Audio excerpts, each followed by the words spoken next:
যে আপনি ধর্মের ব্যাপার করে দিয়েছে কে কত বড় ভক্ত সেটা প্রমাণিত হয় সে কতটা ভগবানকে রাধারানীকে ভালোবাসে।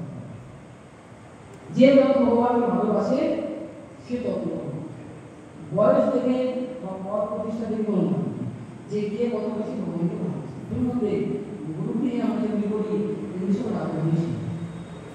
এখানে মানে হচ্ছে রাধারানী, এই সেবা করছে রাধারানী। যখন আমরা বৃন্দাবনের শ্যামনন্দপুর কথা শুনেছেন, শ্যামনন্দপুর যখন রাধারানী প্রাপ্ত হতেন বৃন্দাবনে সেবা করছে, তখন সে হচ্ছে রাধারানী। তিনি মধ্যেই তাকে দিচ্ছেন যে এখানে প্রতিটা সেবা রাধারানী সেবা করছে। রাধারানীর প্রীতি সঙ্গ, তার প্রীতি বিধান করা গুরুদেবের আনুগত্যে। গুরুদেব হচ্ছেন স্পিরিচুয়াল ডিভাইন টিচার, তিনি আমাদের কীভাবে রাধারানী প্রীতি করতে হয় সেটা তিনি শিক্ষা দিচ্ছেন। তার আনুগত্যে রাধারানী শুরু দিলেন। আমাদের কৃষ্ণের সেবা করার কোনো যোগ্যতাই নেই, রাধারানীকেও কিন্তু রাধারানীর আনুগত্যে তার সেবা করে। কারণ রাধারানী হচ্ছেন ভগবানের সবথেকে বড়, যদি বলা যায় সূক্ষ্ম বিধান চিন্তা যদি কারোর মধ্যে সবচেয়ে বেশি থাকে তাহলে সেটা হচ্ছে শ্রীমতী রাধারানী। তিনি ভগবানের সুখ ছাড়া আর কিছু বোঝেন না, আর কিছু জানেন।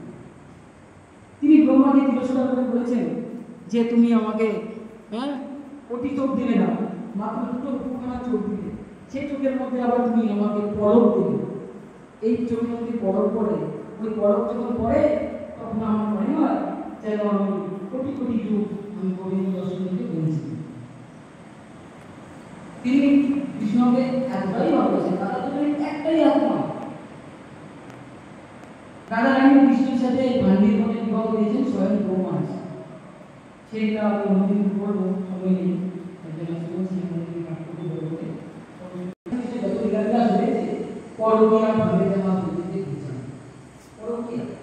একটা আছে সক্রিয়, একটা পরকীয়া। সক্রিয় মানে অবৈধ সম্পর্ক, সেরকম একটা লীলা ভগবান করেছেন। এটা কোনো কোশ্চেন নয়, কারণ রাধারানীর সাথে কোনো